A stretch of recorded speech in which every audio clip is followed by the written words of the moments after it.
కర్నూలు జిల్లా జొన్నగిరిలో gold mines ను మంత్రి కొల్లు రవీంద్ర పరిశీలించారు. అత్యాధునిక సాంకేతిక పరిజ్ఞానంతో బంగారం శుద్ధి ఉత్పత్తి చేస్తున్నారని కొల్లు రవీంద్ర తెలిపారు. జొన్నగిరి గోల్డ్ మైన్స్ దేశంలోనే మొట్టమొదటి ప్రైవేట్ గోల్డ్ మైన్స్ ప్రాజెక్ట్ అని, భవిష్యత్తులో మరికొన్ని ప్రాంతాల్లో గోల్డ్ మైన్స్ ఏర్పాటు చేసే అవకాశం ఉందని అన్నారు.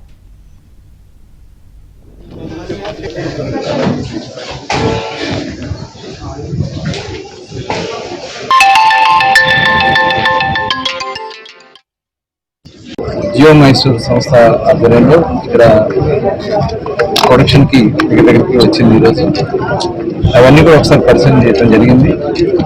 చాలా బాగా లేటెస్ట్ ఎక్విప్మెంట్ ఇక్కడ వాళ్ళందరూ కూడా ఏర్పాటు చేయడం.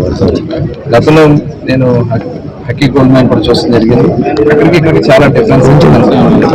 ప్రాసెస్ లో కూడా ఇంచుమించు అది బాగా దాదాపు 40-60 సంవత్సరాల పైన ఇక్కడ చేస్తున్నటువంటి పరిస్థితి ఉంది. ఇక్కడ అంత లేటెస్ట్ ఎక్విప్మెంట్ పెట్టారు. ఎట్లా దాన్ని మొత్తం కూడా ఇంప్యూరిటీస్ అన్ని కూడా తీసేసి పర్ డే అంటే టన్నుకి 1 గ్రామ్ వస్తుంది అంటున్నారు. భవిష్యత్తులో ఇంకా పెరిగేదానికి అవకాశం వస్తుంది. అంటే ఇంకా ఎందుకు వెళ్ళారు, ఇప్పుడు 300 మీటర్ల వరకు వెళ్ళారు. భవిష్యత్తులో ఇది 2 కిలోమీటర్ల వరకు కూడా కింద అడుగులు ఉంది. అంటే దాదాపు 2 మీటర్ల వరకు కూడా వెళ్ళడానికి అవకాశం ఉంది. ఇంకా కిందకి వెళ్ళే కొద్ది ఇంకా ఎక్కువ రైన్స్ ఉండడానికి అవకాశం వస్తుంది చెప్తా ఉన్నారు.